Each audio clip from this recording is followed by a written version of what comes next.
आए बैठे एक दो घंटा सुन के चले गए, लेकिन इस ज्ञान को समझना बहुत मुश्किल है। परमपिता परमात्मा की दया होती है तभी ये ज्ञान समझ में आता है, नहीं तो ये ज्ञान किसी के समझ में नहीं आता। तो आज इसी मूल ज्ञान का खुलासा करेंगे मालिक की कृपा से। तो पहले परमपिता परमात्मा के नाम पे जयकारा लगाएंगे और फिर सत्संग शुरू करेंगे। बोलिए परमपिता परमात्मा की, सदगुरु बंदी छोड़ कबीर साहिब की, सभी संतों की, सभी भक्तों की, आज के आनंद की, सकल हंस को बंदगी साहिब बंदगी सत। तो सबसे पहले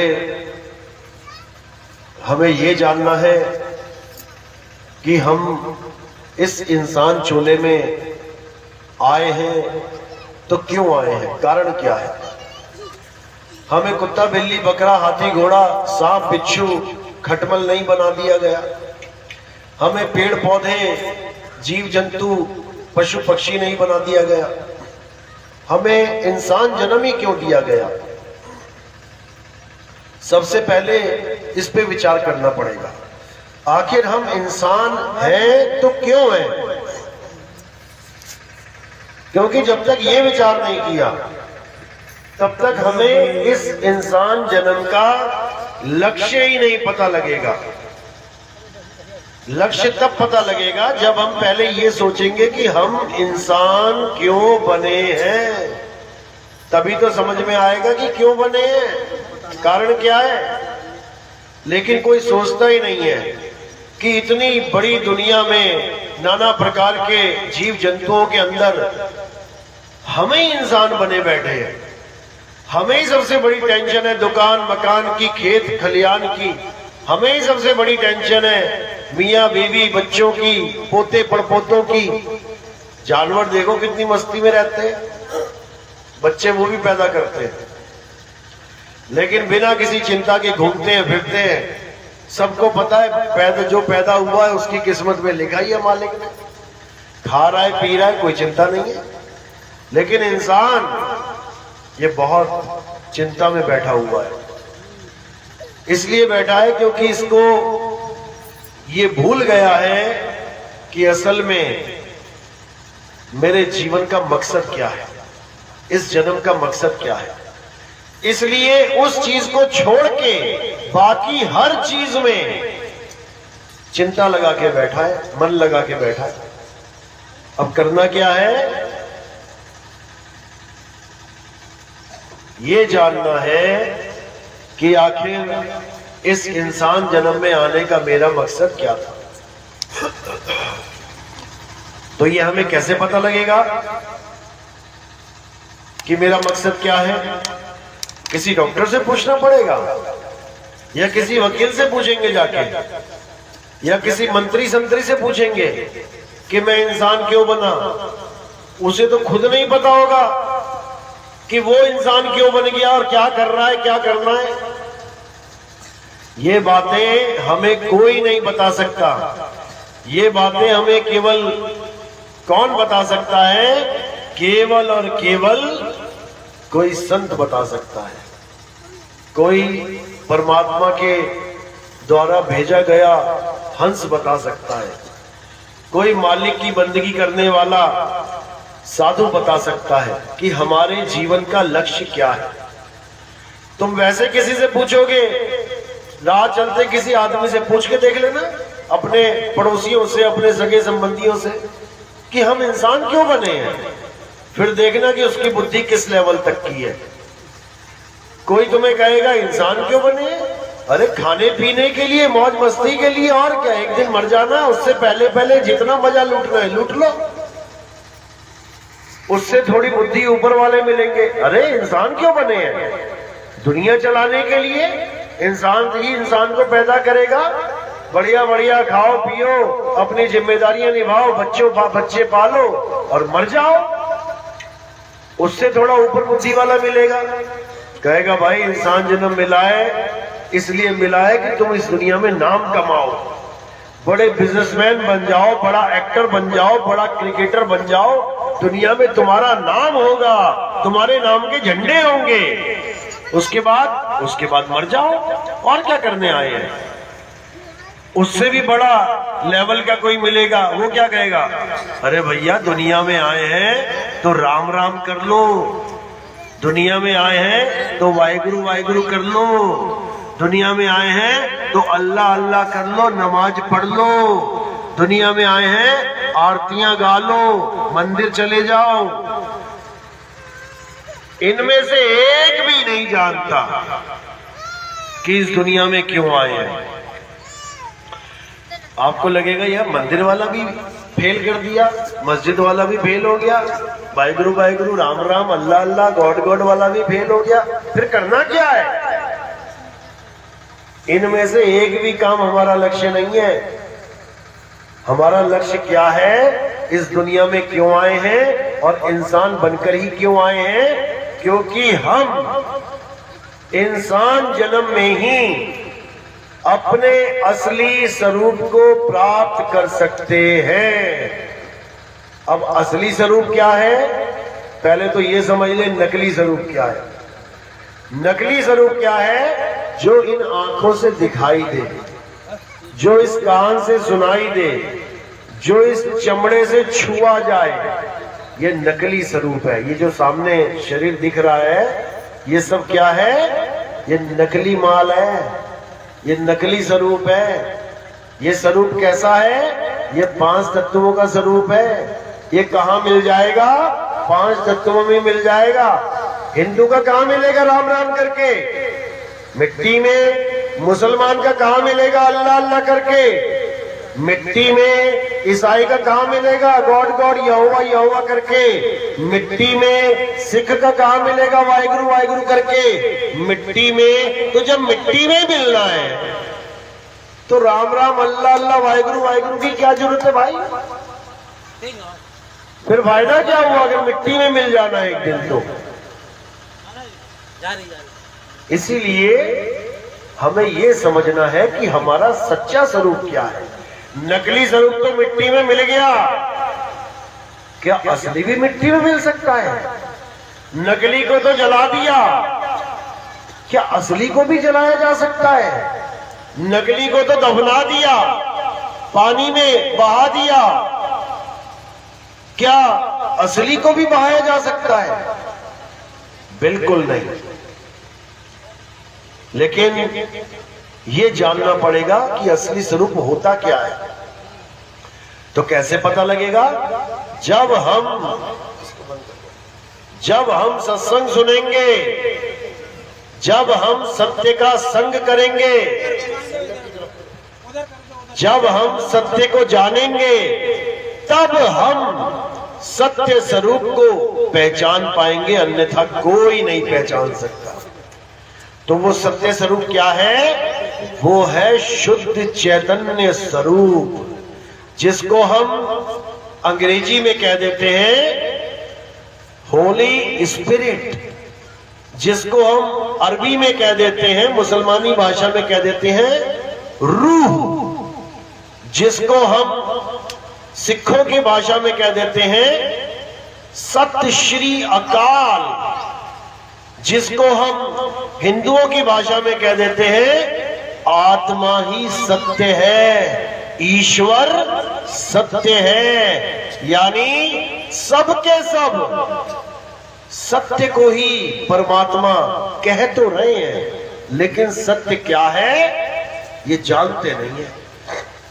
हिंदू कह रहा है ईश्वर सत्य है, मुसलमान कह रहा है हक्का कबीर करीम, यानी अल्लाह सच्चा है।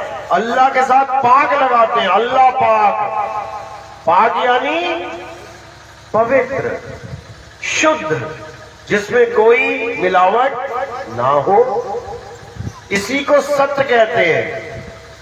तुम्हारे घर में भी बहुत सी चीजों के सत्य पड़े होंगे, आंवले का सत्य, इलायची का सत्य, काली मिर्च का सत्य। सत्य क्या होता है?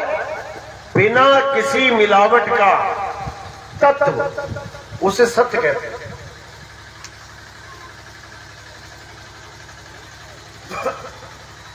तो हर धर्म सत्य को ही परमात्मा कह रहा है, लेकिन जानता नहीं सत्य क्या है।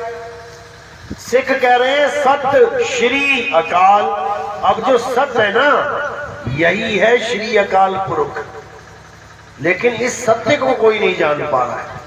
हिंदू कह रहा है ईश्वर सत्य है, ये सत्य ही ईश्वर है, लेकिन सत्य को जान नहीं पा रहा है। मुसलमान क्या कह रहे हैं? कह रहे हैं हक्का, कबीर, करीम, यानी वो परमात्मा सच्चा है, सत्य है। और ईसाई क्या कह रहे हैं? गॉड इज ट्रुथ, यानी भगवान परमात्मा सत्य है। कह सब एक ही बात रहे हैं, लेकिन एक बात पे टिक नहीं पा रहे हैं। यानी कि ये जो ग्लास में पानी पड़ा है, असल में ये क्या है? एक तत्व। और ये तत्व किससे बना है? H2O, हाइड्रोजन 2 और ऑक्सीजन एक मॉलिक्यूल का H2O। अब ये H2O ही है जो तुम्हारा गला गीला कर सकता है। पानी में जो ग्लास है और ग्लास में जो पानी है, यही तुम्हारा गला गीला कर सकता है। इसी को बोला जल में कुंभ और कुंभ में जल है, बाहर भीतर पानी और फूटा कुंभ, जल जल ही समाया, बूझे बिरला ज्ञानी। तो ये जो पानी है, ये क्या है? इसका असली स्वरूप क्या है? H2O। लेकिन इसके नाम बहुत सारे हैं। जल, वाटर, नीर, तोए, पानी। 5 तो तुम्हें यही पता लग गए। बाकी जितने देश इस दुनिया में हैं, हर देश में इसका अलग नाम रखा गया है। यानी इस गिलास में पड़ा है सत्य, लेकिन इसके नाम अलग रख दिए। किसी ने रख दिया सत्य श्री अकाल, ईश्वर सत्य है, गॉड इज ट्रुथ, हक्का, कबीर, यानी सब सत्य को ही परमात्मा मानना चाहते हैं, लेकिन वो सत्य को जान नहीं रहे हैं कि इस गिलास में वो चीज क्या है जिसे मैं पानी कह रहा हूं, सामने वाला जल कह रहा है, पड़ोसी इसको नीर कह रहा है, बंगाली इसको जौल कह रहा है, कोई इसको तोय कह रहा है। उस तत्व को नहीं जान रहे। तो उस तत्व को कैसे जानेंगे? जब हमें तत्वदर्शी संत मिलेगा। बोला ना गीता में, अध्याय 4 34वां श्लोक, क्या कहते हैं? हे अर्जुन, जो ज्ञान मैं तुम्हें समझा रहा हूं, जो ज्ञान मैं तुम्हें बता रहा हूं, इस संसार में वो ज्ञान केवल और केवल तुम्हें किसी तत्वदर्शी संत के पास ही मिल सकता है। तो क्या करना है? तुम उस तत्वदर्शी संत के पास जाओ, छल कपट रहित होकर, दंडवत सेवा करके उनसे ज्ञान की भीख मांगो, उनसे नाम का दान मांगो, और वो तुम्हें नाम दान बख्शिश करेंगे। नाम दान का मतलब ये नहीं है कि वो तुम्हें कोई मंत्र दे देंगे। मंत्र तो तुम पहले से ही जानते हो। कौन सा सिख भाई वाहिगुरु वाहिगुरु मंत्र नहीं जानता?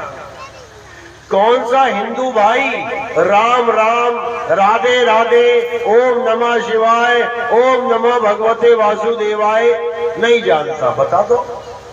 कौन सा मुसलमान भाई अल्लाहू अल्लाहू, या खुदा नहीं जानता?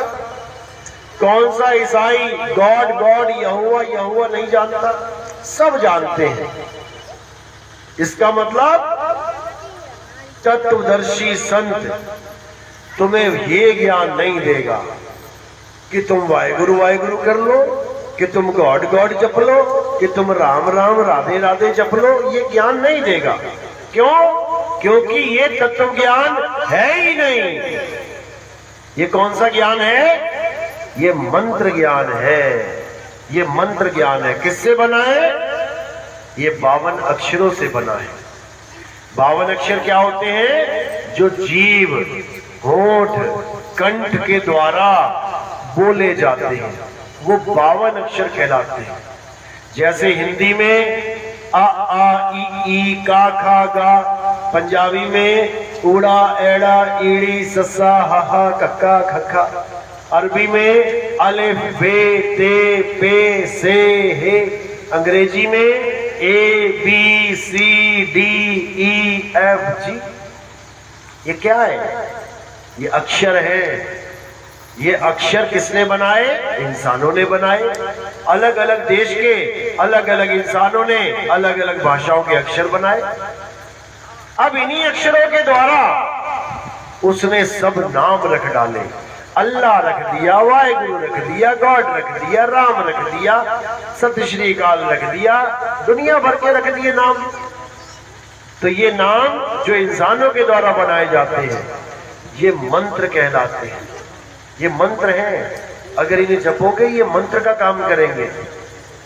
लेकिन जो सच्चा नाम है, जो सच्चा तत्व है, जो असली तत्व है, जो केवल तत्व ज्ञानी संत देता है, वो किसी अक्षर में नहीं आता, वो बोलने में नहीं आता, वो लिखने में नहीं आता, वो पढ़ने में नहीं आता, उसको जानना है।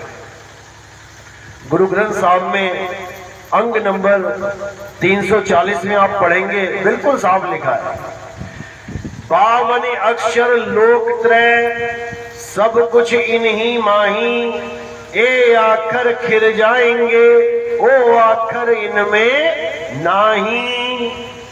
यानी जो तुम नाम जप रहे हो, वाहेगुरु वाहेगुरु, अल्लाह अल्लाह, गॉड गॉड, राम राम, ये सारे अक्षर हैं, ये अक्षर खिर जाएंगे, वो अक्षर इनमें नहीं।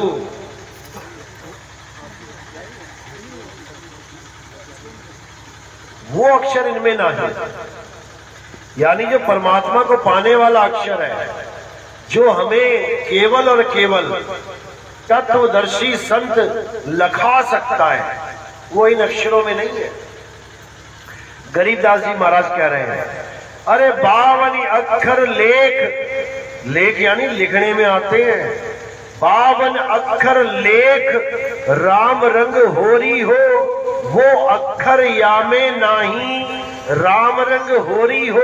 कागज कलम कलेस, कागज पे तुमने कलम से कोई भी नाम रख दिया भगवान का, तो कहते कलेस है तुम्हारी जान को, तुम सारी उम्र जपते रह जाओगे, वो मिलने वाला नहीं है। कागज कलम कलेस राम रंग होरी हो, वो रहा शेष का शेष राम रंग होरी हो।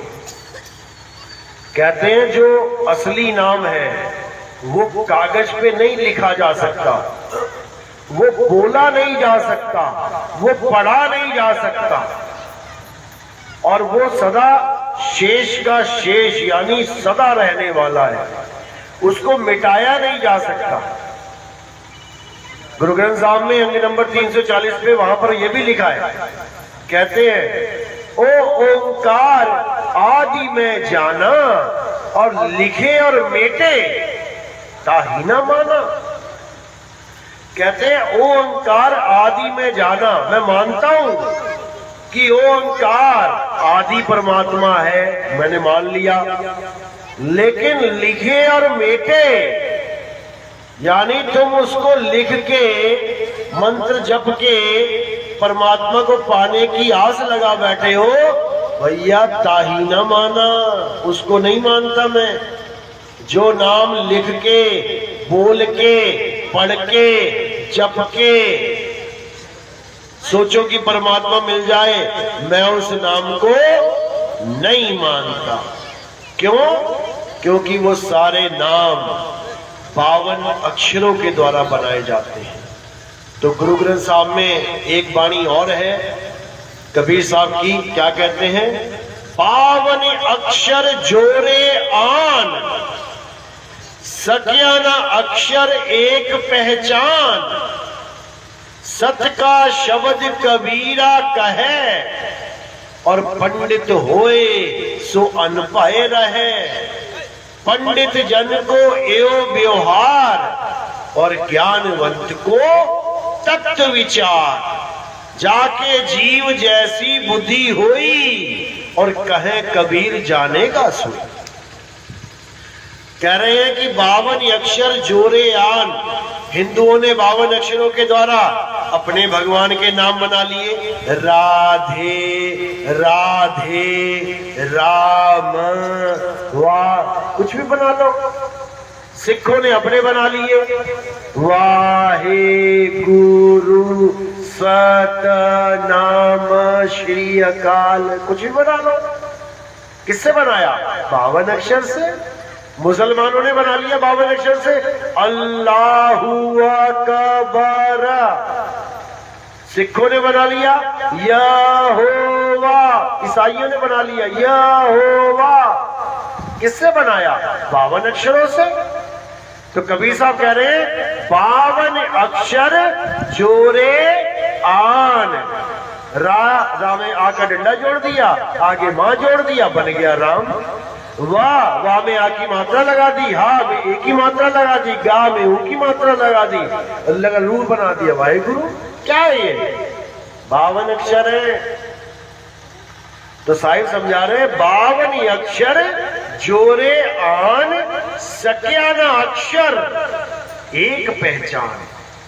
चाहे कोई हिंदू हो, चाहे कोई मुसलमान हो, चाहे कोई सिख हो, चाहे कोई ईसाई हो, जब तक वो उस एक अक्षर को नहीं जान लेता तब तक किसी की मुक्ति होने वाली नहीं। चाहे सारी उम्र राम राम जपते रहो, वाहेगुरु वाहेगुरु जपते रहो, कुछ भी जपते रहो, उससे कभी कल्याण नहीं होगा। तो क्या कह रहे हैं? अरे 52 अक्षर जीव आधारा, आदि अक्षर जीव्या से न्यारा, वाही को सत सिमरण कहिए, और सिमर सिमर नर उतरो पारा। बिल्कुल क्लियर कि अगर तुम्हें तुम्हारे गुरु ने कोई भी मंत्र दे दिया जपने के लिए, कोई भी A to Z, और तुम उस मंत्र को जप रहे हो, तो समझ जाना कि तुम्हारा जीवन बर्बाद होने में अब कोई कमी नहीं छोड़ी गई है। याद रखना, तुम्हारा जन्म बर्बाद होके रहेगा, कोई माई का लाल बचा नहीं सकता तुम्हें। गर्भ में जाना ही पड़ेगा, कुंभी नरक में। गर्भ को ही कुंभी नरक कहते हैं। उल्टा लटकना ही पड़ेगा। इसलिए क्या करना है? इन 52 अक्षरों को छोड़ देना है। सोई गुरु पूरा कहावे, जो 2 अक्षर का भेद बतावे, एक छुड़ावे एक लखावे, तब प्राणी निज घर को जावे। बिल्कुल क्लियर, कुछ शंका है ही नहीं। सोई गुरु पूरा कहावे, यानी गुरु तो बहुत है संसार में। हिंदुओं के गुरु, मुसलमानों के गुरु, सिखों के गुरु, ईसाइयों में गुरु, ये सारे गुरु बने बैठे हैं। लेकिन इसमें पूरा गुरु कौन है? सारे तो पूरा गुरु नहीं हो सकते ना। पूरा गुरु कौन है, उसकी निशानी बताई जा रही है। सोई गुरु पूरा कहावे, जो 2 अक्षर का भेद बतावे। कौन से 2 अक्षर? एक वो अक्षर जो तुम्हारे मुंह से निकल रहा है, का खा गा चा ठा पा ला मा ए बी सी डी, उड़ा एड़ा ईड़ी, जो मर्जी बोल लो। कहां से निकला? मुंह से। तो जो मुंह से निकल रहा है उसको छुड़ावे, छोड़ दे इसे। एक छुड़ावे एक लखावे। अब लखाना क्या है? अब उसको लखाना है जिसकी वजह से तुम्हारे मुंह से ये सारे अक्षर निकल रहे हैं।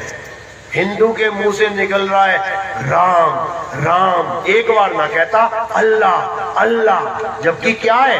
अक्षर ही तो है, अक्षर ही तो है। मैं रा और मां को जानता हूं, अल्लाह को नहीं जानता हूं। अक्षर ही तो है। सिख पकड़ के बैठा है, मैं तो वाहे गुरु, इन 4 अक्षरों को जानता हूं। अक्षर ही तो है। ईसाई कह रहा मैं तो ईशु ईशु यहोवा इसको जानता हूं, अरे अक्षर ही तो है। तो क्या करना है, एक अक्षर को छोड़ देना है, छोड़ दो इसको। कोई राम राम नहीं जपना, कोई अल्लाह अल्लाह नहीं जपना, कोई वाहेगुरु वाहेगुरु नहीं जपना, कोई सोहंग सोहंग नहीं जपना, कोई ओहंग ओहंग नहीं करना, कोई नाम जपना ही नहीं है। क्यों? क्योंकि ये सारे नाम उस तत्व के नाम हैं जो अविनाशी अक्षर है। अक्षर का मतलब होता है आ प्लस क्षर, क्षर यानी नाशवान, आगे आ लग गया यानी अविनाशी। और अविनाशी क्या है? आत्मा। अविनाशी आत्मा है। उस आत्मा की वजह से तुम्हारे मुंह से सारे नाम निकल रहे हैं। राम राम राम राम कब तक जप सकते हो? जब तक तुम्हारे पास आत्मा है। वाहेगुरु वाहेगुरु वाहेगुरु वाहेगुरु कब तक? जब तक तुम्हारी आत्मा है। अल्लाह अल्लाह कब तक? जब तक तुम्हारे साथ आत्मा है। तो अगर आत्मा है तो सारे नाम निकल जाएंगे, और आत्मा नहीं रही तुम्हारे साथ तो एक भी नाम नहीं बोल पाओगे, एक भी नाम नहीं जप पाओगे। तो जितने भी नाम जपे जा रहे हैं ये आत्मा के द्वारा ही जपे जा रहे हैं।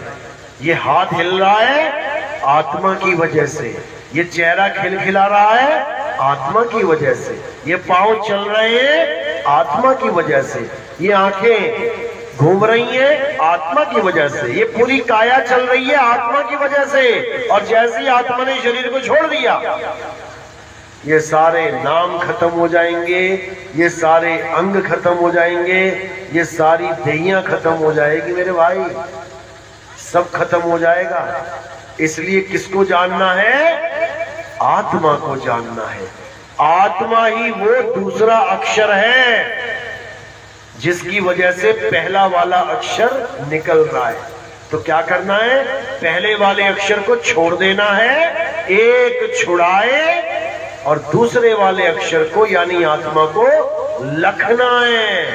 एक लखाए तब प्राणी निज घर को जाए, तब जाके ये प्राणी अपने निज घर को पहुंच सकता है, नहीं तो नहीं पहुंच पाएगा, इन अक्षरों में भटक जाएगा। इसीलिए साहिब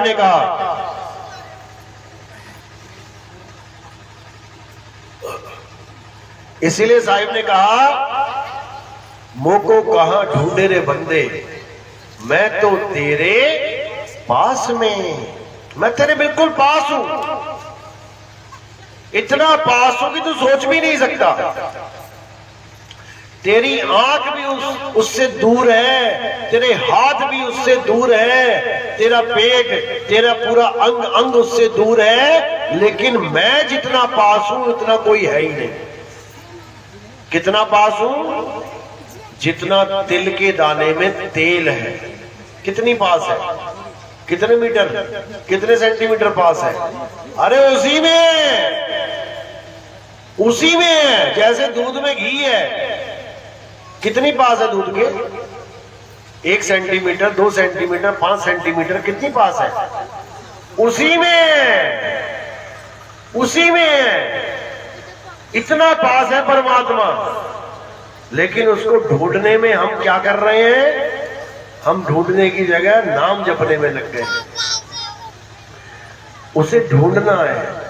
मोको कहां ढूंढे रे बंदे, मैं तो तेरे पास में, ना मंदिर में, ना मस्जिद में, और ना काबे कैलाश में, ना मैं जप में, ना मैं तप में, ना एकांत निवास में। बिल्कुल क्लियर कि ना मंदिर जाने की जरूरत है, ना मस्जिद जाने की जरूरत है, ना गुरुद्वारे जाने की जरूरत है, ना चर्च जाने की जरूरत है। क्योंकि जो तेरी बॉडी को, जो तेरे शरीर को मंदिर तक लेके जा रहा है, जो तेरे शरीर को गुरुद्वारे तक लेके जा रहा है, जो तेरे शरीर को चर्च तक लेके जा रहा है। अरे तेरा परमात्मा उसमें छुपा हुआ है। कौन लेके जा रहा है शरीर को मंदिर तक? आत्मा। आत्मा का नाम तो सुना है ना सबने? आत्मा सबने सुना है आत्मा का नाम? अपनी अपनी आत्मा लेके आए हो सब? घर तो नहीं भूल गए कहीं चौका बर्तन करते करते? कहीं बाथरूम में नहाते नहाते टांग लिए वहां पे, उठाना भूल गए वहां से। लेके आए हो आत्मा सब? हाथ लगा के देखो जरा, चेक करो, हाथ लगा के चेक करो, एक बार करो चेक। कहां पे? क्या सबूत है लेके आए हो? सबूत ये है कि तुम्हारे हाथ पैर चल रहे हैं, तुम हंस रहे हो, ये सबूत है। और आत्मा ना होती शरीर के साथ तो क्या होता? यहीं पड़े होते, राम नाम सत्य हो गया होता तुम्हारा। तो उसी आत्मा को जानना है जिस आत्मा की वजह से तुम गुरुद्वारे जा रहे हो, जिस आत्मा की वजह से तुम मंदिर जा रहे हो, जिस आत्मा की वजह से तुम चर्च जा रहे हो, तुम तीर्थ स्थान में जा रहे हो। परमात्मा आत्मा में विराजमान है। इसीलिए गीता में अध्याय 3 17वां श्लोक क्या बोला गया? ये नहीं बोला गया कि तुम मंदिर जाओ, मस्जिद जाओ, कहीं जाओ। उसमें क्या बोला गया कि हे अर्जुन, जो अपनी आत्मा में रमण करते हैं, जो अपनी आत्मा में तृप्त हैं, जो अपनी आत्मा में संतुष्ट हैं, उनके लिए कोई धार्मिक कर्म कर्तव्य लागू ही नहीं होता। गीता पढ़ो, क्या बोला है गीता में? जो गीता में बोला है सारा हिंदू समाज उससे उल्टे काम कर रहा है। अच्छे से समझ लो, गीता में उसकी पूजा की बात की जा रही है जिसको अग्नि जला नहीं सकती, जिसको वायु सुखा नहीं सकती, जिसको जल भिगो नहीं सकता, जिसको शस्त्र काट नहीं सकता। उस क्योंकि हिंदुओं को पता ही नहीं है कि करना क्या है, वो केवल एक पत्थर को भगवान मान के पूजते हैं। अब मुसलमान आते हैं, ईसाई आते हैं, वो उनके अंदर विवेक डालते हैं। अरे पत्थर भगवान थोड़ी नहीं हो सकता है, पत्थर गिर जाएगा उठ नहीं सकता, पत्थर को टेढ़ा कर दे सीधा नहीं हो सकता, पत्थर के आगे पानी रख दे, खाना रख दे, खा नहीं सकता, वो भगवान कैसे हो जाएगा? तो जो विवेकी होते हैं वो अपने धर्म को छोड़ के मुसलमान हो जाते हैं, ईसाई हो जाते हैं। क्यों? क्योंकि हमें खुद नहीं पता हमारे धर्म में क्या लिखा हुआ है। अगर किसी हिंदू ने गीता का पाठ अच्छे से कर लिया, हमारे सत्संग सुन के कर लिया, तो किसी की ताकत नहीं जो उसको मुसलमान या ईसाई बना दे या उसको सिख बना दे। वो नहीं बन सकता। क्यों? क्योंकि फिर वो सनातनी बन जाएगा। क्या प्रॉब्लम है हम लोग में? हम हिंदू तो बन गए लेकिन हम सनातनी नहीं बन पा रहे हैं।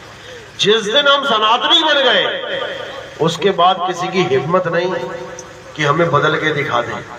समझ लो, ये जितने भी संत है ना, कबीर साहब, नानक साहब, रविदास जी महाराज, ये सब सनातनी है। सनातनी गर्दन कट जाएगी लेकिन धर्म नहीं छोड़ेंगे। ये वो था ना औरंगजेब, कहता गर्दन काट देंगे, कबूल कर ले हमारा धर्म।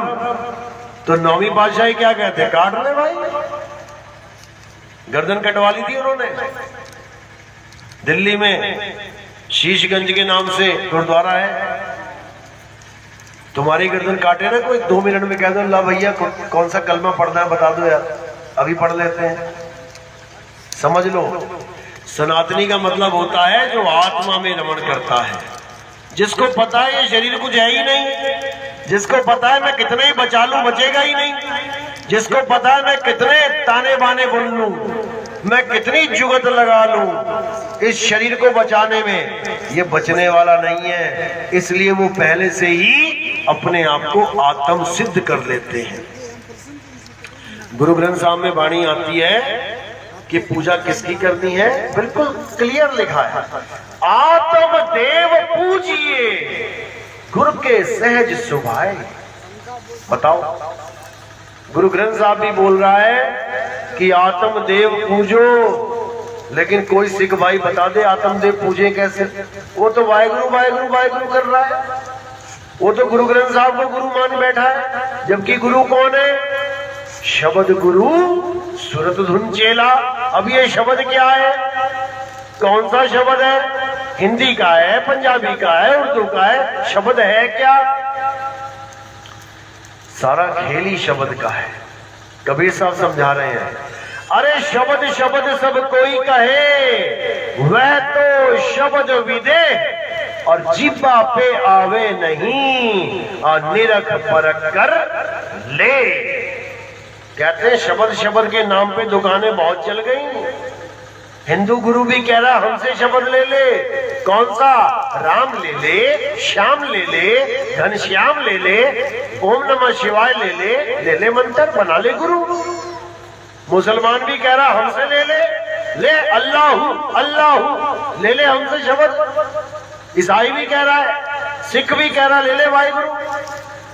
लेकिन ये वो शब्द नहीं है भाई। शब्द शब्द सब कोई कहे, वह तो शब्द भी दे, ये जीवा पे आवे नहीं। ये जितनी भी शब्द की मार्केट चल रही है ना, ये इस जीव के कारण चल रही है। ये जितने गुरु बैठे हैं, इनका अगर जीव काट दिया जाए तो समझ लो इनका धद्दा मंदा हो गया। सारा ज्ञान धरेगा धरा रह गया इनका। केवल जीव के सहारे ये तुम्हें शब्द दे रहे हैं। अगर इनकी जीव काट दी जाए तो सारे शब्द स्वाहा। ना हिंदी बोल पाएगा, ना पंजाबी, ना उर्दू, ना फारसी। सारे नाम खत्म। अब नाम खत्म तो क्या परमात्मा भी खत्म? नहीं, बिल्कुल नहीं। याद रखना, नाम ही खत्म करने हैं। परमात्मा तो सदा से था, सदा है, सदा रहेगा। इसी को कहा नानक साहब ने कि वो नाम आद सच, जुगाद सच, है भी सच, नानक होसी भी सच। सारी कहानी कहां पे आ गई? सच पे। वो सच ही नाम है। उस सच को ढूंढो जिसका कभी नाश नहीं होता। उसी को नानक साहब ने कहा है सत नाम। देखो क्या बोलते हैं बाणी में, एक को, वो एक और उड़ा है ना।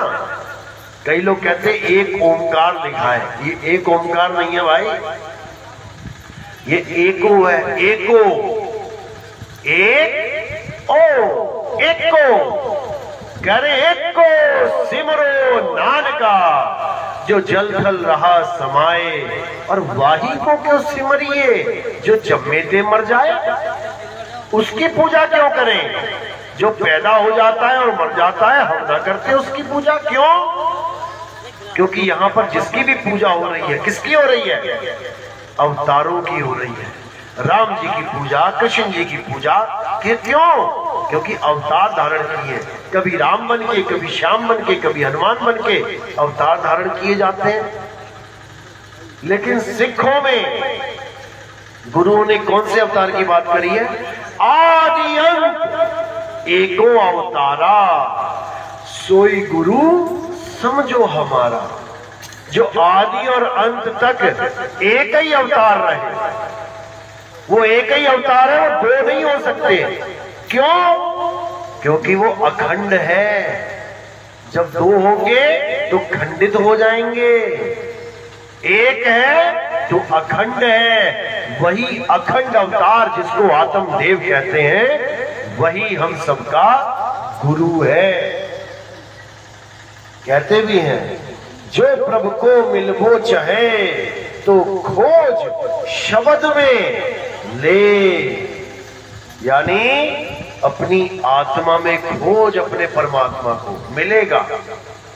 आत्मा में खोजोगे मिलेगा, और मंदिर में खोजोगे कभी नहीं मिलेगा। मस्जिद में खोजोगे कभी नहीं मिलेगा। गुरुद्वारे में, चर्च में कभी नहीं मिलेगा, कभी नहीं। क्यों? क्योंकि गुरुद्वारे, चर्च, मंदिर में तो खुद ताले लगाने पड़ते हैं रात में। अगर उसमें परमात्मा होता तो क्या दरवाजों को ताला लगाना पड़ता रात में? तुम भी रात में सोते हो अपने घर में रात में सो जाते हो ना, तो क्या तुम्हारे घर के बाहर ताला लगा दिया जाता है? बिल्कुल नहीं। तुम अपने घर में बैठे हो तो दरवाजा खुला रहेगा, जब तुम घर से चले जाओगे तब ताला लगेगा। कोई तुमसे मिलने आए और अगर ताला लगा है तो वो समझ जाएगा कि अंदर कोई नहीं है। इसी प्रकार जब तुम रात में 12 बजे 1 बजे जाओगे किसी भी मंदिर, गुरुद्वारे में, चर्च में, तो देखोगे तुम बाहर क्या लगा होगा? ताला लगा होगा। ताला लगा है इसका मतलब अंदर कोई नहीं है, नहीं है। क्योंकि भगवान को ताले की क्या जरूरत है? भगवान को किसी ताले की जरूरत नहीं है भाई। जब इंसान को ताले की जरूरत नहीं है, इंसान जाग रहा है, बैठा है, ना लगाए ताला, कौन चोर आके तुम्हारा मोबाइल ले जाएगा? तुम सामने बैठे हो।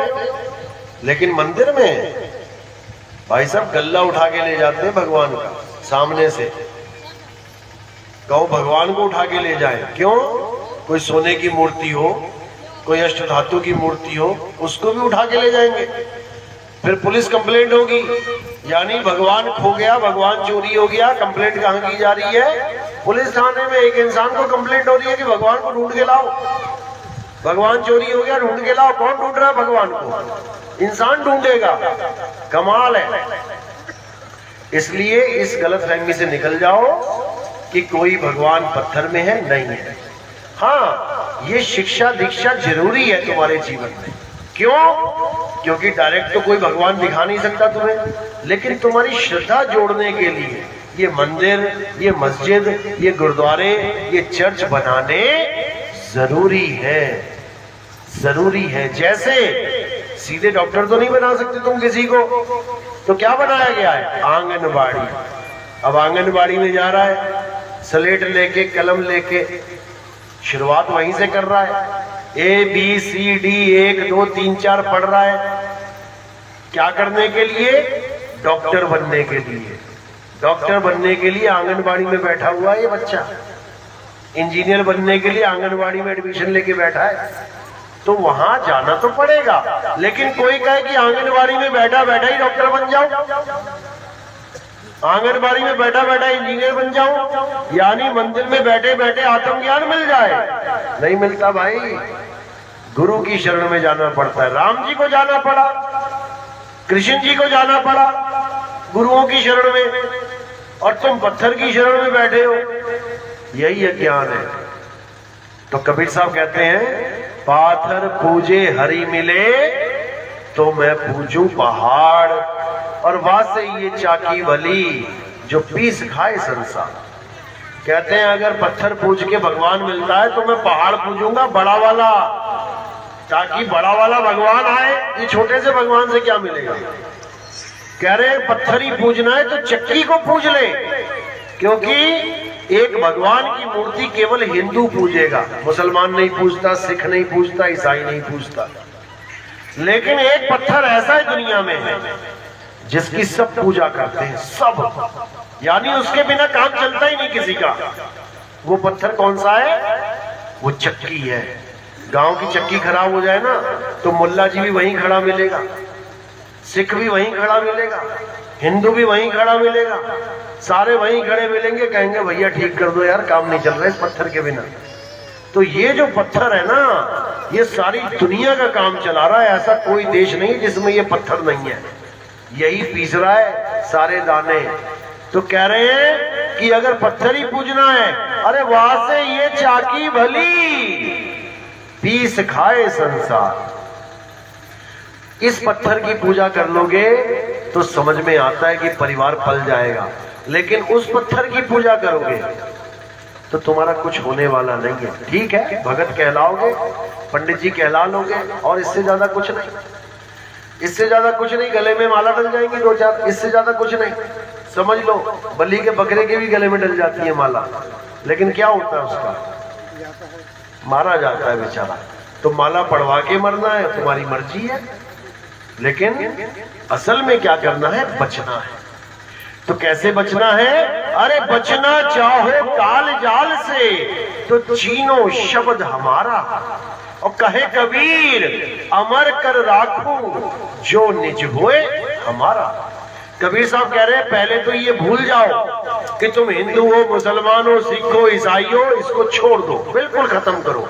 जब आदि मानव था, पढ़ा है ना आदि मानव 5वीं कक्षा में, वो कौन से धर्म का था, क्या जात थी उसकी? वो क्षत्रिय था, वैश्य था, ब्राह्मण था, शूद्र था, क्या था वो? आदि मानव समझ में आ रही है ना बात? जो पत्थर से वो आग जला रहा है, कौन से धर्म का था वो? कोई धर्म नहीं था उसका, वो जानवरों की तरह था। जैसे कुत्ता, बिल्ली, हाथी, घोड़ा, तुम किसी कुत्ते को रोक के पूछो क्या जात है तेरी, बताएगा वो क्या जात है। गाय को पूछो तू किस धर्म की है, बताएगी क्या वो? कोई नहीं बता सकता, केवल इंसान ही बोल रहा है। क्यों? क्योंकि इसने 52 अक्षर खोज लिए, इसने का खा गा घा खोज लिया है। अब इसने बना दिया ब्राह्मण। अगर ये नाम हटा दिए जाए, अक्षर हटा दिए जाए, तो कौन ब्राह्मण है यहां पे? किसी ने अपना जात बना ली राजपूत।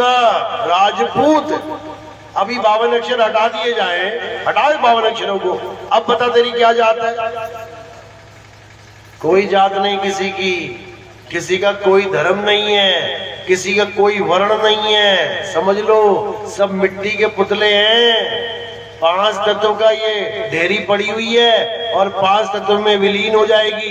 फिर भी नहीं समझ पा रहा है कि इन 5 तत्वों से अलग तेरा एक अस्तित्व है, उसको आत्मा कहते हैं। आत्मा, आत्मा किसके पास है? हिंदुओं के पास है या मुसलमानों के पास या सिख या ईसाई के पास? देख लो भैया, कोई आत्मा से खाली भी बैठा हो, सबके पास है। आत्मा सबके पास है और 5 तत्व भी सबके पास है। ये सब 5 तत्व बैठे हुए हैं। आकाश, वायु, अग्नि, धरती, जल, ये 5 तत्वों की देह है सबकी। अभी मिक्सी ग्राइंडर में सबको डाल के 3 नंबर पे घुमा दिया जाए ना, तो सब एक जैसा निकल आएगा सबका मामला। तुम्हें पता भी नहीं लगेगा ये हुआ क्या, किसको मैं क्या कहूं। लेकिन अलग अलग हुआ बैठा है। अरे छू मत, हाथ मत लगा, मैं ऊंची जात का हूं, तू नीची जात का है। अच्छा, जब नोट देता हूं तब तो नहीं कहता अरे भैया हाथ लगा के दे दिया नोट। पानी देता हूं गिलास में, पानी उंगली नहीं डालना पानी में, गिलास को हाथ लगाया ना, वो नहीं पी पाएगा। लेकिन जब 500 का नोट दे देगा तो उसको थूक लगा लगा के गिन देगा। क्या है भैया ये क्या है? ये किसी के घर में खाना नहीं खाएगा, नहीं, ये नीच जात का है। और किसी ढाबे में बैठ के उस चम्मच को मुंह में ले लेगा जो थोड़ी देर पहले कोई नीच जात वाला खा के गया उसको। बता दो, क्या तुम चेक कर रहे हो कि कौन आ रहा है कौन खा रहा है? मुंह में घुमा घुमा के चम्मच जो नीच जात वाले ने चाट चाट के खाया है, वही पता नहीं धोया कि ना धोया। आजकल सारे काम चोर है, कौन काम कर रहा है? पानी में घुमा के दे दिया, आ गया ऊंची जात वाला, खा रहा उसी चम्मच से। तब कहां जाएगी तुम्हारी ये ऊंची जात नीची जात? तो इस चीज को दिमाग से निकाल दो। एक मालिक, सब उसके बच्चे हैं। हिंदू, मुसलमान, सिख, ईसाई तो केवल एक धंधा है। क्या है? धंधा है। क्यों? क्योंकि इसमें जुड़ा चंदा है। भगवान को गल्ले की जरूरत है? भगवान लेता है कि देता है? पहले ये बता दो। भगवान देता है। मुझे बता दो, अगर वो देता है तो कौन सा ऐसा आदमी है आज तक जो भगवान के पास जाके कुछ लेके आया हो? 500 का नोट, 1000 का नोट, अरे जो जेब में है वो भी वहां गिर जाता है, वो भी दे के आते हो तुम। तो भगवान देवता नहीं, लेवता बना दिया तुमने। लेवता है भगवान। बताओ, देने जा रहे हो कि लेने जा रहे हो? एक भिखारी भीख मांगने जाता है और उसके बाद अपनी जेब से वो भिखारी 100 का नोट भगवान को भीख में देके आ जाता है। अरे भिखारी, कमाल ही कर दी। जिस भगवान ने ये सारी सृष्टि बनाई है, जिस भगवान ने खंड ब्रह्मांड बनाए हैं, क्या वो अपना मकान नहीं बना सकता था? क्या वो अपना मंदिर नहीं बना सकता था? क्या वो अपना गुरुद्वारा नहीं बना सकता था? क्या वो अपनी चर्च नहीं बना सकता था? अरे उसका मंदिर बनाते हो, गुरुद्वारा बनाते हो तो दान चंदा मांग मांग के। किसका मकान बनाया जाता है दान मांग मांग के? जो गांव में सबसे गरीब होता है ना, उसके नाम की पर्चियां काट देते हैं। अरे भैया बेचारा बाहर सो रहा है, चलो यार 4 पैसे जोड़ के इसका मकान बना देते हैं। तो भगवान को तो तुमने भिखारी बना दिया, भगवान के नाम पे चंदा मांग के भगवान का घर बना रहे हो। अरे वो सारी दुनिया का मालिक है, वो चाहे तो यहाँ इतना बड़ा भव्य मंदिर बना दे कि तुम्हारा जन्म बीत जाए, उसके दर्शन करते करते घूमते ही रह जाओगे। समझ लो ये ब्रह्मांड ही उसका घर है, ये उसका घर है और तुम केवल इतने छोटे से टापू पे बैठे हुए हो। समझ लो तुम उसका घर नहीं बना सकते, उसका घर तुम्हारे बस की बात नहीं है कि तुम उसका घर, हाँ पत्थर रख सकते हो, पत्थर रख सकते हो।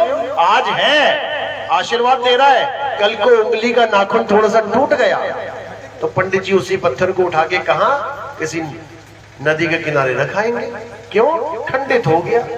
बताओ, नाखून टूटने से खंडित हो जाता है कोई? तुम्हारे लड़के का हाथ कट जाए तुम तब भी ना घर से बाहर निकालोगे उसको भी रख लोगे। और भगवान का नाखून टूट गया तुम उसको बाहर छोड़ के आ जा रहे हो। ये सब अज्ञान है भाई, इसको खत्म करो और अब आगे की पढ़ाई पढ़ो। ठीक है, जहां तक तुम पढ़े अच्छी बात है, मंदिर जाना कोई बुरी बात नहीं है कि ताले लगवा दो मंदिरों में, चलते रहने दो इसको। मस्जिद जाना कोई बुरी बात नहीं है कि इसमें आग लगा दो, बिल्कुल नहीं, चलने दो इसको। गुरुद्वारे चर्च चलने दो इसको, लेकिन इसकी पढ़ाई पूरी करके आगे बढ़ो। स्कूल है ना, आप स्कूल गए ना 10वीं 12वीं गए ना, छोड़ दिया ना, वहीं के वहीं है ना स्कूल। क्यों छोड़ दिया? पढ़ते रहते सारी उम्र। वो पढ़ने के लिए बने हैं, वो पढ़ाई के लिए बने हैं, कमाई के लिए नहीं। कमाई के लिए बाहर जाना पड़ेगा, पढ़ाई के लिए स्कूल कॉलेज में आना पड़ेगा। इसलिए मंदिर मस्जिद गुरुद्वारे चर्च पढ़ाई के लिए है। मंदिर में जाओगे तुम्हें पढ़ाई मिलेगी, ये राम जी है, ये कृष्ण जी है, ये हनुमान जी है। फिर लोग, बच्चा पूछेगा ये कृष्ण जी ने क्या किया था? इन्होंने गीता का ज्ञान दिया, अब वो गीता की तरफ आगे बढ़ेगा। तो पढ़ाई हुई कि नहीं हुई? मस्जिद में जा रहा है, ये किसका घर है? ये अल्लाह का घर है। यहाँ क्या होता है? यहाँ कुरान पढ़ाई जाती है, आगे ना पढ़ाई। ये गुरु ग्रंथ साहब है, ये पढ़ा जाता है, आगे ना पढ़ाई। ये बाइबल है, चर्च में बाइबल पढ़ी जाती है, आगे ना पढ़ाई। ये पढ़ाई के स्थान है, कमाई का स्थान नहीं है। कमाई का स्थान क्या है? आत्मज्ञान। जब तुम्हें गुरु मिल जाए जो तुम्हारी पढ़ाई पूरी होने के बाद कमाई का जरिया बता दे। कहते ना ये बाबा बहुत कमाई वाला है। क्या कमाई है? आत्मज्ञान की कमाई है। कहते बहुत बाबा पहुंचा हुआ है। कहां तक पहुंचा हुआ है? दिल्ली तक कि मुंबई तक या केरल तक पहुंचा हुआ है? कहां पहुंचा हुआ है? आत्म स्वरूप तक पहुंचा हुआ है ये। यानी इसकी सूरत इस संसार को छोड़ के आत्मा तक पहुंच चुकी है, इसलिए बाबा पहुंचा हुआ है। समझ लो। और जो पहुंचा हुआ है वही तुम्हें पहुंचा सकता है। जो खुद ही नहीं पहुंचा वो तुम्हें क्या पहुंचाएगा? इसीलिए पूरे गुरु की बात की जाती है। पूरा गुरु कभी नाम जाप नहीं देता। पूरा गुरु कभी राम राम, वाहेगुरु वाहेगुरु, अल्लाह अल्लाह, गॉड गॉड ये बोलने वाले नाम कभी नहीं देता।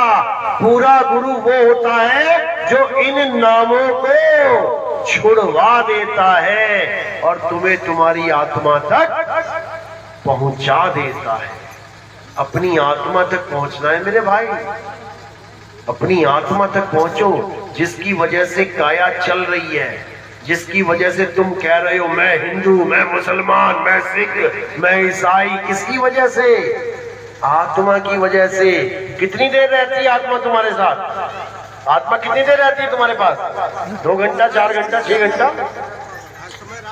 हमेशा तुम्हारे साथ है, लगातार। सोचो, जो लगातार है तुम उसके बारे में कुछ नहीं जानते, कुछ भी नहीं जानते। अभी पूछो आत्मा कैसी होती है? अभी देखो 100 मुंह 100 बातें। कोई कहेगा आत्मा निराकार है, अच्छा। कोई कहेगा आत्मा साकार है, अच्छा जी। कोई कहेगा आत्मा ज्योति स्वरूप है, अच्छा। कहेगा आत्मा बिंदु स्वरूप है, अच्छा जी। कोई कहेगा आत्मा धुधुकार धुआं है, अच्छा। मरने के बाद धुआं निकालते हैं कई लोग, देखा होगा, धुआं सा निकला मुंह में से निकल गई आत्मा। ये सब नहीं होती भाई आत्मा। आत्मा का स्वरूप क्या है? आत्मा का स्वरूप है शब्द स्वरूप। शब्द, आत्मा शब्द स्वरूप है और उस शब्द को जानना ही आत्म ज्ञान है।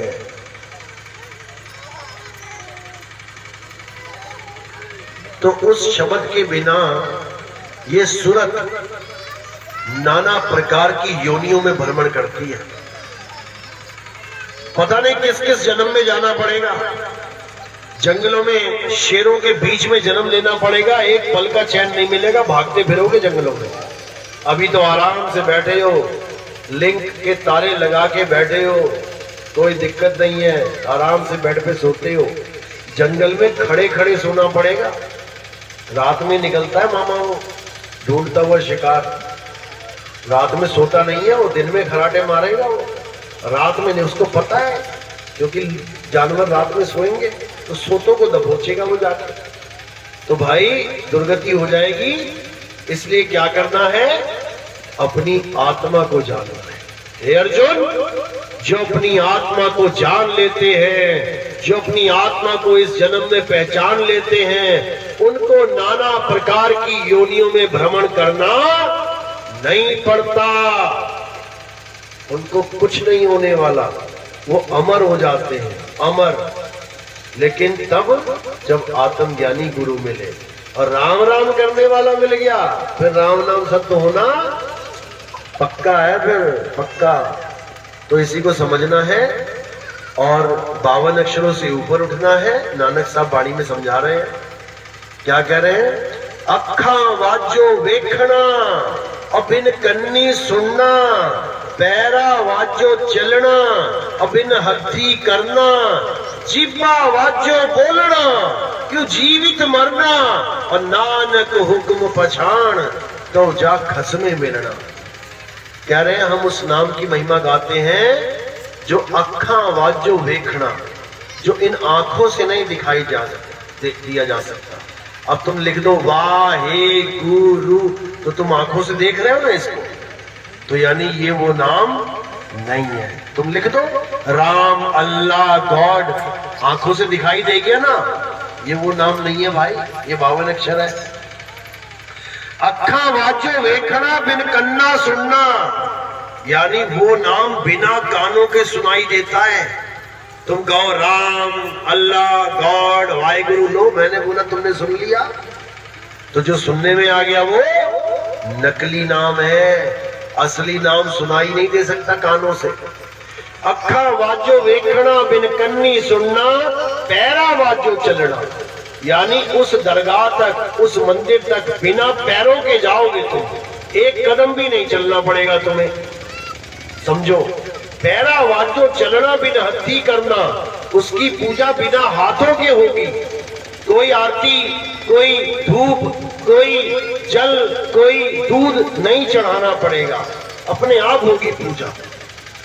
जीबा वाजो बोलना, बिना जीभ के वो आवाज आ रही है, इसको बोलने की जरूरत नहीं पड़ेगी।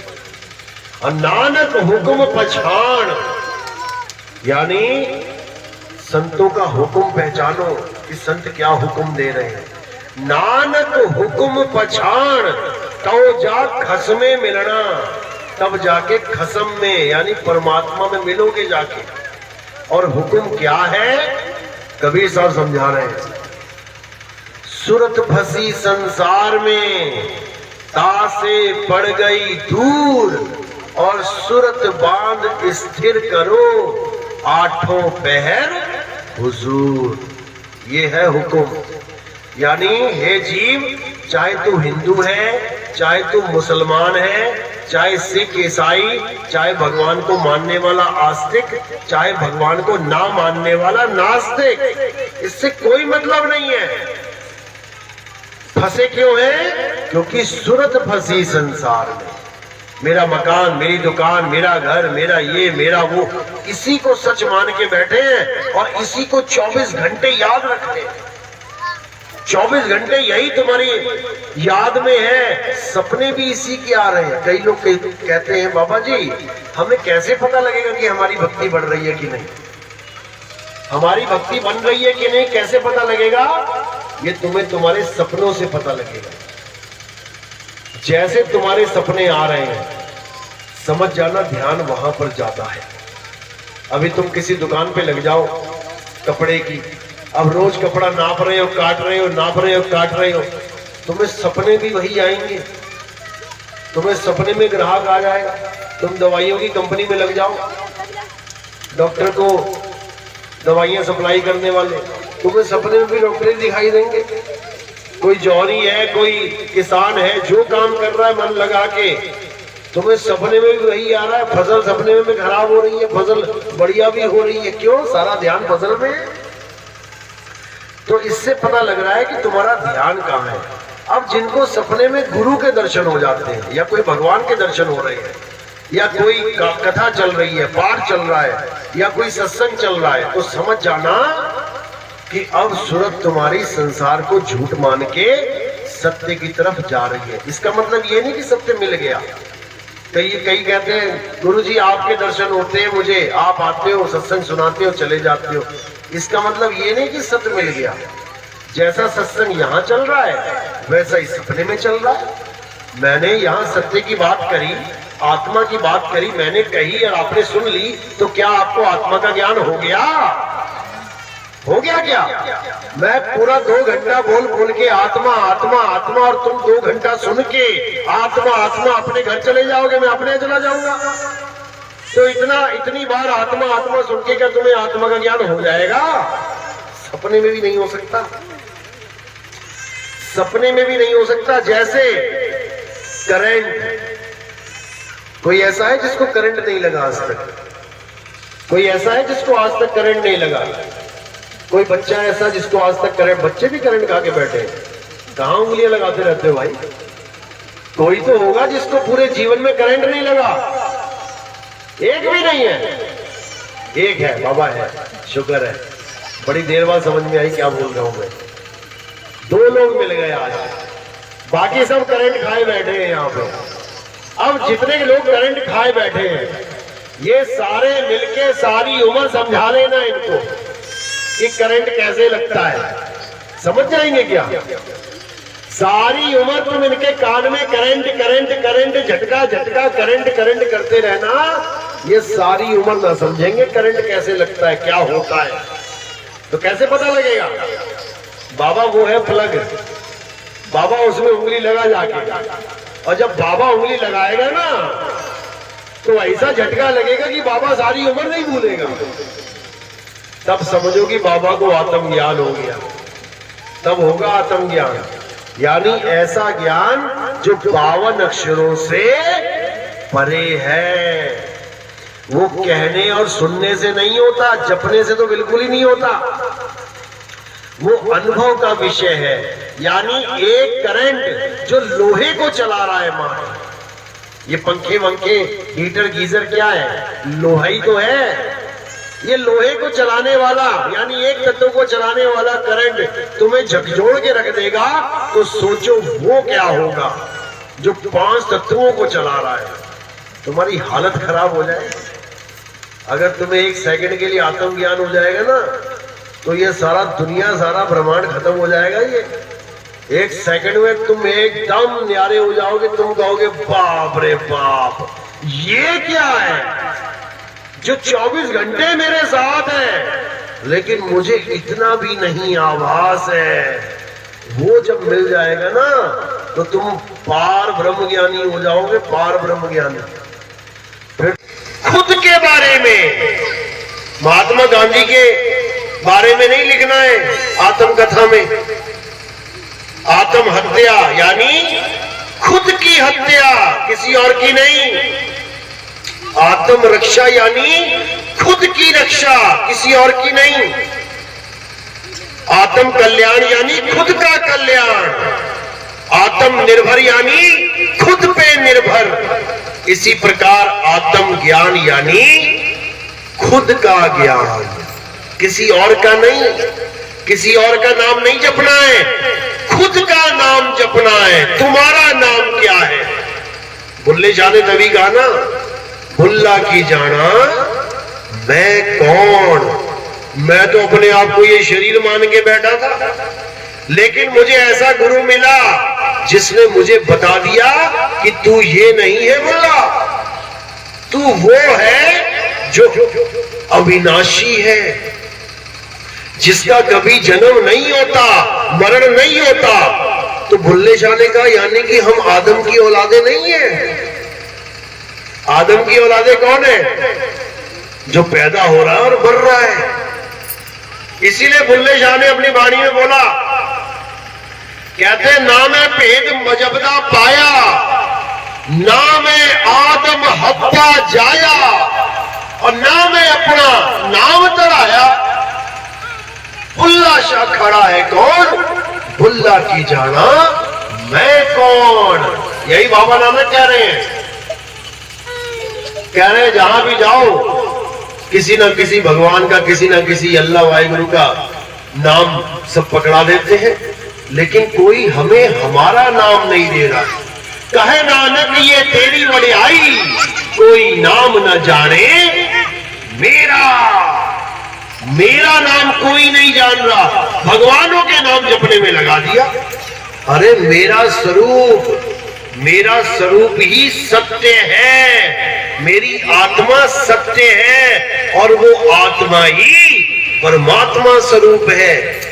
इसीलिए संतों ने लिखा अपनी वाणियों में, आत्मा सो परमात्मा। लेकिन नहीं समझ में आ रहा है, आत्मा को नहीं ढूंढ रहे, परमात्मा को ढूंढने जा रहे हैं, तभी भटक रहे हैं। दूध को नहीं ढूंढ रहे, घी को ढूंढने जा रहे हैं। अरे दूध को ढूंढ, दूध में ही घी छुपा हुआ है। तो कैसे छुपा है? ज्यों तिल माही तेल है, तिल का 100 बोरा रखा हुआ है घर में, और तिलों का तेल ढूंढने कहां जा रहे हैं? गली नंबर 4, गली नंबर 5, गली नंबर 10 में। तो भैया कहां है वो तेल? उसी बोरे के अंदर है। ज्यों तिल माही तेल है, और ज्यों चकमक में आग, तेरा साईं तुझ में है। जाग सके तो जाग। वो राम कहां है? वो राम हमारे हृदय में बसा हुआ है।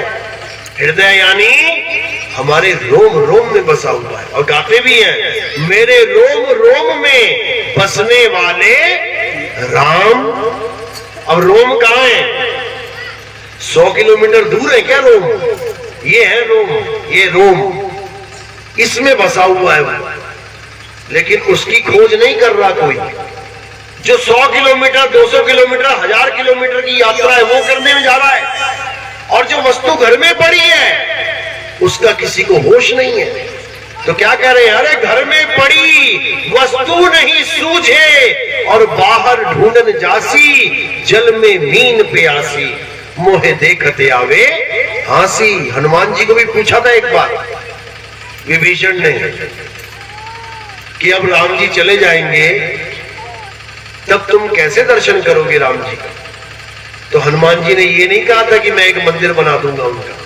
नहीं तो मंदिर बनाना होता ना तो हनुमान जी से बड़ा मंदिर कोई ना बना पाता। पूरा पहाड़ उठा के ले आए एक हाथ में, तो सोचो मंदिर कितने पहाड़ इकट्ठे करके बना देते। कोई बाबर तोड़ पाता क्या राम जी का मंदिर? कभी ना तोड़ पाता। लेकिन हनुमान जी ने क्या कहा कि भाई तुम नहीं जानते कि मेरा राम मुझ में रमा हुआ है। क्या किया उन्होंने? उन्होंने अपना सीना फाड़ के दिखाया। आज भी फोटो मिल जाएंगी तुम्हें कहीं ना कहीं। हनुमान जी की फोटो सीना फाड़ के दिखाने वाली है ना। क्या है उसके अंदर? उसके अंदर राम और जानकी हैं, दोनों की फोटो बनी है उसमें। वो क्या संकेत दे रहा है हमें? वो हमें ये संकेत दे रहा है कि हमारा रमता राम हमारे अंदर रमा हुआ है। जैसे हिरण के कस्तूरी रमी हुई है, लेकिन वो जान नहीं रहा। कस्तूरी कुंडल बसे और मृग ढूंढे वन माही, ऐसे रमता राम है। ये दुनिया जाने ना है। वो रमता राम हम सब में रम रहा है। वो हिंदू में भी रम रहा है, वो मुसलमान में भी रम रहा है, वो सिख ईसाई में भी रम रहा है। जो उसको मानता है उसमें भी रम रहा है, जो उसको नहीं मानता उसमें भी रम रहा है। वो है ही रमने वाली चीज। तो इसको समझना है। तो राम कौन है? जो हम सबकी काया को चला रहा है, वही राम है। उसी को आत्म राम कह देते हैं, आत्म राम। तो गुरु ग्रंथ साहब में वाणी आती है, आत्म में राम और राम में आत्म, चीनस गुरुमुख विचारे। यानी जब गुरुमुखों का विचार तुम्हारे जीवन में आता है, तब तुम इसको चीन पाते हो कि वो राम है कहां। तो राम कहां है? सब घटों में विराजमान है। तुझ में राम, मुझ में राम, सब में राम समाया। सबसे कर लो प्रेम, जगत में कोई नहीं पराया। पहले तो ये समझ लो, कोई पराया नहीं है। एक परमात्मा है, उसने हम सबको, हम सब बच्चों को एक सी फैसिलिटी दे रखी है। अब ग्रंथ अलग अलग भले लिख दिए गए हैं, भाषाएं अलग अलग हो गई हैं, नाम भी अलग अलग रख दिया है, लेकिन वस्तुएं एक ही है। जैसे चारों ग्रंथों को उठा लो, हिंदू, मुस्लिम, सिख, ईसाई, चारों ग्रंथों में क्या लिखा है? ईश्वर ने धरती बनाई, अल्लाह ने धरती बनाई, गॉड ने धरती बनाई, वाहिगुरु ने धरती बनाई।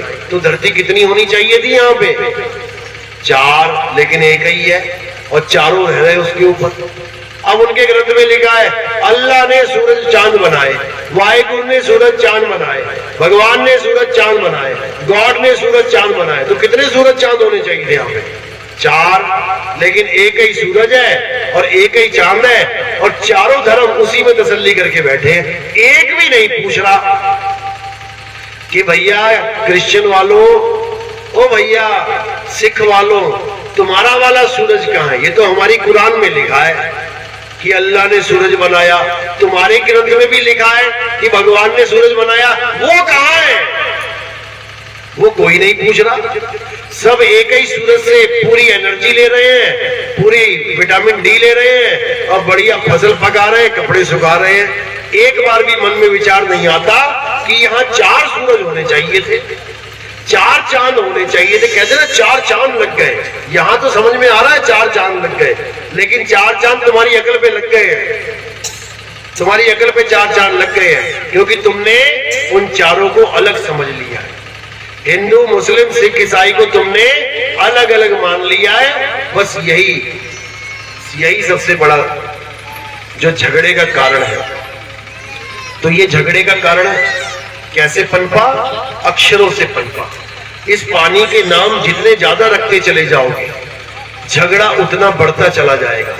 इस पानी का नाम जल, वाटर, नीर, तोए, पानी, अभी तो 5 है, 5000 भी रख लोगे, झगड़ा बढ़ता चला जाएगा।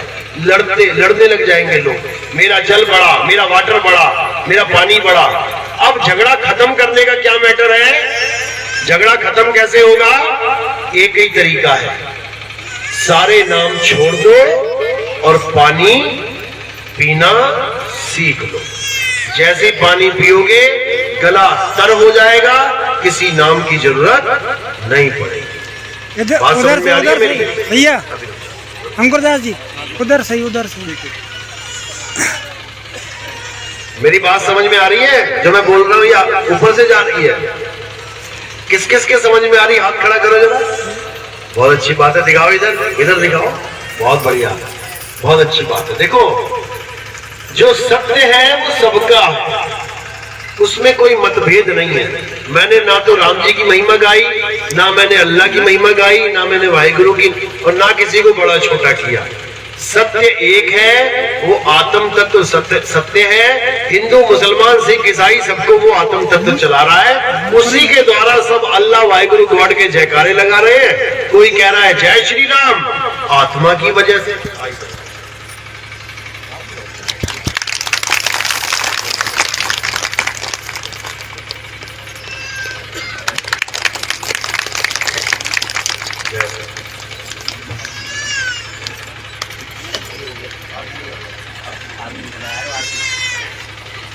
तो वो परम तत्व क्या है? वो आत्मा ही परम तत्व है, इसके अलावा कुछ नहीं करना है। कई लोग कहते हैं कि नहीं मंत्र जपने हैं, सोहंग सोहंग जपना है, बिल्कुल नहीं। श्वासा की कर सिमरनी और कर अजपा का जाप, परम तत्व का ध्यान धर तो सोहम आपे आप। कबीर साहब की वाणी है। इस वाणी को सुना सुना के पता नहीं कितने गुरुओं ने कितने लोगों को ये सोहंग सोहंग श्वासा के मंत्र से जोड़ दिया। क्यों? इसके भेद को नहीं जान पाए। जो लोग लकड़ी की सिमरनी बनाते थे 108 माला वाली, वो जल्दी जल्दी जल्दी जल्दी करके छोड़ के अपना काम पे निकल जाते थे। तो कबीर साहब ने कहा ये तो एक सौदा हो गया, भगवान देख मैंने 2 माला कर ली तेरी, अब मुझे खुश रख, खुशियां दे मुझे। तो कबीर साहब ने इस माला को किनारे कर दिया, कहते इसको छोड़, अब क्या करना है? श्वासा की कर सिमरनी, यानी परमात्मा को कब तक याद रखना है? जब तक तेरी सांस चल रही है। तो श्वासा की बन गई सिमरनी, लेकिन लोगों ने क्या कर दिया? श्वासा के साथ जाप बना दिया। श्वास अंदर जाएगी तो सो, बाहर आएगी तो हंग। इस चक्कर में पड़ गए, जबकि बिल्कुल गलत है। कह रहे श्वासा की कर सिमरनी कर अजपा का जाप। अब अजपा क्या है? अजपा का मतलब होता है जिसको जपा ही नहीं जा सकता, अजपा। और जब जिसको जपा ही नहीं जा सकता उसका जाप कैसे करोगे? उसका जाप क्या? अगर जप लिया तो वो अजपा रहा ही नहीं। ये भेद की बात है, ये समझ की बात है। अजपा क्या है? ये आत्म तत्व ही अजपा है, इसको कोई जप नहीं सकता। आत्मा को कैसे जपोगे? स्वामी रूप किशोर योगी आज का हार्दिक अभिवादन कर रहे हैं। स्वामी रूप किशोर योगीराज कमसिल फरकाबाद और जो है शंकरपुर, ये तहसील कायमगंज, जिला फरकाबाद फतेहगढ़ के माध्यम से है, जहाँ स्वामी जी निर्गुण निराकार से जो है संबोधन कर रहे हैं। इस पर ध्यान देंगे और मैं जो है 140 करोड़ जनता के सामने हार्दिक अभिवादन करते हुए उनका स्वामी जी उधर थोड़ा होके खड़े हो जाओ, थोड़ा। हाँ, तो क्या कह रहे हैं कि कर अजपा का जाप, यानी किसका जाप करना है? किसी मंत्र वंत्र का जाप नहीं करना है, अजपा का जाप करना है। अजपा यानी जिसे जपा ही नहीं जा सकता। तो कह रहे श्वासा की कर सिमरनी और कर अजपा का जाप, परम तत्व का ध्यान धर। अब ये परम तत्व क्या है?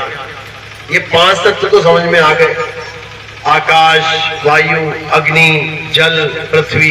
ये परम तत्व क्या है? यही है आत्मा। इसी की महिमा गाते हैं कृष्ण जी। हे अर्जुन, ये आत्मा अजन्मा है, ये आत्मा अमर है, ये आत्मा सनातन है, यही सनातन है।